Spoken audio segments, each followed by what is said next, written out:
बिस्मिल्लाहिर्रहमानिर्रहीम। अस्सलाम वालेकुम। आप देख रहे हैं मास्टर असील्स फेसबुक पेज और यूट्यूब चैनल।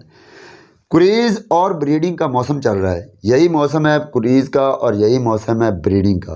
तो कुरीज़ और ब्रीडिंग को लेकर मैंने लास्ट टाइम 2-3 वीडियोस डाली जिनमें मैंने देसी नुस्खे बताए, कुछ देसी चीज़ें बताई जिनको इस्तेमाल करने के बाद आपको कुरीज़ के बहुत अच्छे रिज़ल्ट्स मिल सकते हैं और प्लस ब्रीडिंग के भी रिज़ल्ट्स बहुत अच्छे मिलते हैं। लेकिन वो नुस्खा जाते वो प्रॉपर खुराक नहीं है।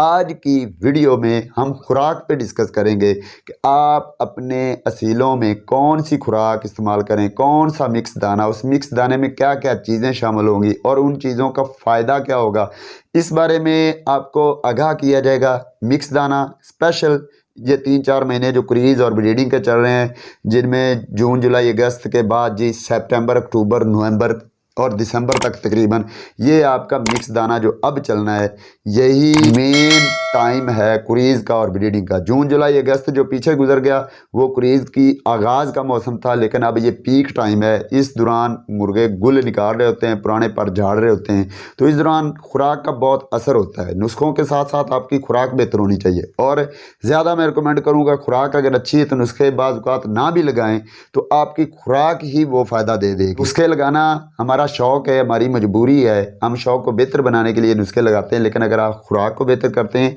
तो आपको बिना नुस्खों के ही रिजल्ट्स अच्छे मिलेंगे। तो एक तो हम इस वीडियो में मिक्स दाने के बारे में बात करेंगे, साथ में आपको चंद मल्टीविटामिन्स, चंद मिनरल्स, मल्टीविटामिन सिरप जो आपको एलोपैथिक मिलते हैं, दस्तयाब होते हैं, बआसानी दस्तयाब होते हैं, सस्ते होते हैं, इस्तेमाल करने भी आसान है, उनके बारे में आपको रिकमेंडेशन करूँगा। आप उनमें से जो जो चाहें जितना हो सके वो इस्तेमाल करेंगे। तो सबसे पहले हम मिक्स दाने पे चलते हैं। तो मिक्स दाना पूरे साल का, जब भी आप चाहे ब्रीडिंग के लिए मिक्स दाना बना रहे हों, चाहे किसी भी मकसद के लिए बना रहे हों, उसमें बाजरा तो एक लाजमी बात होती है। अब मैं रेशो बताता हूँ कि आपने किस रेशो से कौन सी चीज़ शामिल करनी है। फॉर एग्ज़ाम्पल अगर आप 100 ग्राम, सिर्फ 100 ग्राम मतलब एक मुर्गे की एक टाइम का दाना तैयार कर रहे हैं, तो उसमें क्या चीज़ कितने ग्राम होगी। सबसे पहले बाजरा जो है वो 20 ग्राम होना चाहिए और ये लाजमी होता है हर खुराक में। दूसरे नंबर पे जो लाजमी चीज़ है वो है मकई। मकई भी 20 ग्राम रखेंगे। उसके बाद ब्रीडिंग से रिलेटेड स्पेशल जो चीज़ है वो है दाल मसूर, ये भी 20 ग्राम रखनी है। अब दाल मसूर जो होती है इसका फ़ायदा क्या होता है, इसमें 2 मेन क्वालिटीज़ होती हैं। मेन इसकी जो ख़ास बातें हैं वो ये हैं। एक तो ये हार्मोन्स को बूस्ट करती है। आप अक्सर देखते होंगे कि जो शादीशुदा हज़रात होते हैं उनको अगर बेऔलादी के मसाइल हों तो हकीम लोग या डॉक्टर लोग उन्हें दाल मसूर का मशवरा देते हैं। दाल मसूर बतौर सालन के तौर पे इस्तेमाल करें या दाल मसूर को पीस के सफ़ूफ इस्तेमाल करें, दही में इस्तेमाल करें, ये मुख्तलिफ़ तरीके बताए जाते हैं। उसके पीछे की रीज़न ये होती है कि ये दाल मसूर जो होती है ये हार्मोन्स को बूस्ट करती है, हार्मोन लेवल को बढ़ाती है। इसमें ये बेहतरीन एक करैक्टरिस्टिक है। दूसरा इसका करैक्टरिस्टिक ये है कि ये स्किन रिपेयरिंग एजेंट के तौर पर भी काम करती है। स्किन रिपेयरिंग, जिन लोगों की स्किन जो है ये ड्राई हो चुकी है, डेड सी हो चुकी है, खुश्क हो चुकी है, इसमें कोई रौनक नहीं है, इसकी रौनक को बहाल करने के लिए, इसमें तरी लाने के लिए, खूबसूरती लाने के लिए भी दाल मसूर का बहुत रोल है। तो दाल मसूर के 2 फ़ायदे हैं। एक तो कुरीज़ में चमक लाएगी, दूसरा ब्रीडिंग के लिए भी ये हार्मोन्स के लेवल को अप करेगी।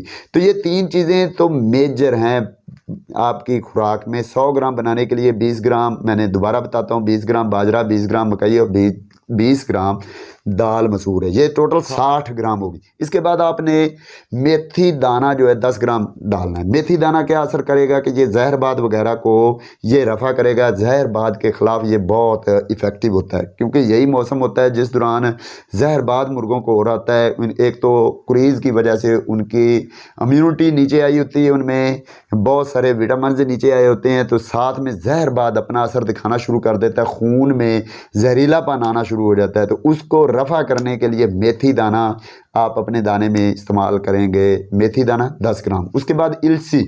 इलसी आपको किसी भी दाने वाली दुकान से मिल सकती है, जहाँ से बीज मिलते हैं, या आपको किसी पंसार से मिल सकती है। इलसी भी आपने 10 ग्राम लेनी। उसके बाद जी सूरजमुखी 10 ग्राम लेना है। सूरजमुखी आयली होता है, इलसी भी आयली होती है। ये क्रीज़ के लिए बेहतरीन 2 इंग्रेडिएंट्स है। उसके बाद जवार। जवार क्या है? ये एक किस्म के चारा होता है जो भैंसों को डाला जाता है, उसका बीज है। जवार बीज वाली दुकान पे आप जाएं, आपको बआसानी मिल जाएगी। बड़ी सस्ती है, बहुत ज़्यादा महंगी नहीं है। ज़्यादा से ज़्यादा इसका रेट जो होता है वो 100 रुपये किलो होता है। तो आपने 10 ग्राम ये जवार मिक्स करनी है। तो ये सारी चीज़ें जब आप मिक्स करेंगे तो 100 ग्राम एक टाइम का एक मुर्गे का दाना तैयार हो जाएगा। और अगर आप 1 केजी 1 किलो बनाना चाहें तो सारी चीज़ों को 10 से ज़रब दे दें। मतलब बाजरा 200 ग्राम कर लें, मकई 200 ग्राम कर लें, दाल मसूर 200 ग्राम कर लें, मेथी 100 ग्राम कर लें, अलसी 100 ग्राम कर लें, सूरजमुखी 100 ग्राम कर लें, साथ में ज्वार 100 ग्राम कर लें। तो ये 1 किलोग्राम आपकी फीड तैयार हो जाएगी। ये आपने 3 माह तक, ये जो अब महीने चल रहे हैं जिनमें सितंबर है, अक्टूबर है, नवंबर है और दिसंबर में भी इस्तेमाल कर सकते हैं। ये 3 माह तक आप इस्तेमाल करें, इसके आपको बहुत सारे फ़ायदे होंगे। एक तो मौसम जो सर्दियों का आ रहा है उसके लिए ये एक गर्म खुराक है, उनको अंदर से एनर्जी देगी। दूसरा, ब्रीडिंग के लिए ये बहुत इफ़ेक्टिव है। मुर्गियों के लिए भी, मुर्गों के लिए, मुर्गों की जो स्पर्म काउंट है, जो बुध नहीं डालते, उनमें बेहतरी लाएगा। और जो मुर्गियाँ जिनके झोल में चर्बी है या मसाइल हैं या हीट पे नहीं आ रही या दीगर मसाइल हैं ब्रीडिंग को लेकर, उनमें भी बेहतरी आएगी। तो ये खुराक इस्तेमाल करें। पूरा साल आप अपनी मर्ज़ी का जो भी खुराक इस्तेमाल कर रहे हैं, लेकिन ये 3-4 महीने ये खुराक ज़रूर इस्तेमाल करें। बहुत ज़्यादा महंगी नहीं है, आम ही आपको मिलेगी, सस्ती है। मकई भी सस्ती, सारा कुछ ही सस्ता है। कोई कुछ भी इसमें महंगी चीज़ नहीं है और बहुत ज़्यादा मुश्किल भी काम नहीं है। तो एक तो ये आपने खुराक जो है फीड तैयार करनी है अपनी मुर्गियों और मुर्गों को बेहतरीन क्रीज़ में लाने के लिए, उनकी ब्रीडिंग रिज़ल्ट्स को बेहतरीन बनाने के लिए। ख़ुसूसन जो ओवर एज मुर्गे हैं, जो ओवर एज मुर्गियाँ हैं, उनको तो ज़रूर आप खिलाएँ और ब्रीडिंग के अच्छे रिज़ल्ट्स पाएँ। ये है खुराक। ये आप 2 टाइम दे रहे हैं, 1 टाइम दे रहे हैं, ये आप अपनी मर्ज़ी के मुताबिक जैसे पहले दाना डाल रहे हैं वैसे ही आपने डालना है। खुराक में रेशो ये चीज़ें शामिल करनी, इसी रेशो के साथ। अब इसके साथ अगले मैं बात कर देता हूँ कि 5-6 सिरप हैं, उनमें से आप 2, 3, 4, 5, 6 जितने भी आप ले सकते हैं, जितने आपको अच्छे लगें, जितने आप कर सकते हैं वो आप इस्तेमाल करेंगे। अगर आपको ये 1-2 ले आएँ तो भी ठीक है, सारे ले आएँ तो भी ठीक है। वो उनके मुख्तलिफ उनमें इंग्रेडिएंट्स हैं, उनमें मुख्तलिफ चीज़ें हैं जो ब्रीडिंग के दौरान और दूसरा क्रीज़ के दौरान जिनकी ज़रूरत होती है। क्योंकि क्रीज़ के दौरान मुर्गियों में आयरन की भी कमी हो जाती है, उसके साथ कैल्शियम की भी कमी हो जाती है, जिस वजह से वो पंख खाने शुरू कर देती हैं मुर्गों के, या अपने या दूसरी मुर्गियों के पंख खाने शुरू करती हैं या अंडे खाना शुरू कर देती हैं। तो कैल्शियम की कमी, आयरन की कमी, साथ में बाकी विटामिन जो हैं, खुसूसन बी कॉम्प्लेक्स की कमी हो जाती। तो ये सिरप जो मैं बताने वाला हूँ, इनकी कमी को दूर करने के लिए सबसे पहले मैं बता दूँ कि लीडर प्लेक्स ये एक मल्टी विटामिन है। लीडर प्लेक्स ये आप सिरप ला के रख सकते हैं बतौर मल्टीविटामिन के। साथ में आप कैल्शियम पी, ये तो बहुत ही ज़रूरी है, कैल्शियम पी नाम का सिरप है, ये भी आपको बहुत महंगा नहीं मिलेगा, सस्ता ही मिल जाएगा, ये आप ला सकते हैं। साथ में सेंगोबियान, सेंगोबियान का ख़ास तल्लक ही स्किन के साथ है, ख़ास तल्लक ही क्रीज़ के साथ है। सेंगोबियान आप इस्तेमाल कर सकते हैं आप इस मौसम में। साथ में पोलीबियान, अगर आप लीडर प्लेक्स लेके आएँ तो पोलीबियान ना भी लाएँ तो कोई बात नहीं, क्योंकि दोनों ही मल्टीविटामिन है, दोनों के अपने अपने रिजल्ट्स हैं। थोड़ा बहुत इनमें फ़र्क है लेकिन तकरीबन सेम है। अगर आप चाहें तो पोलीबियान और लीडर प्लेक्स दोनों में से कोई एक ला सकते हैं। पोलीबियान सिरप आप लेके आएँ। साथ में अब फोलिक एसिड सिरप, गोलियां नहीं, फोलिक एसिड सिरप मिलता है। फोलिक एसिड आप उनको कहें कि फोलिक एसिड पे कोई भी ब्रांड दे दें, आपको अच्छा सा वो दे देंगे। फोलिक एसिड का काम क्या है कि ये आयरन की कमी को बेहतर बनाता है और मुर्गियां जो ब्रीड कर रही हैं, खुसूसन मुर्गियां,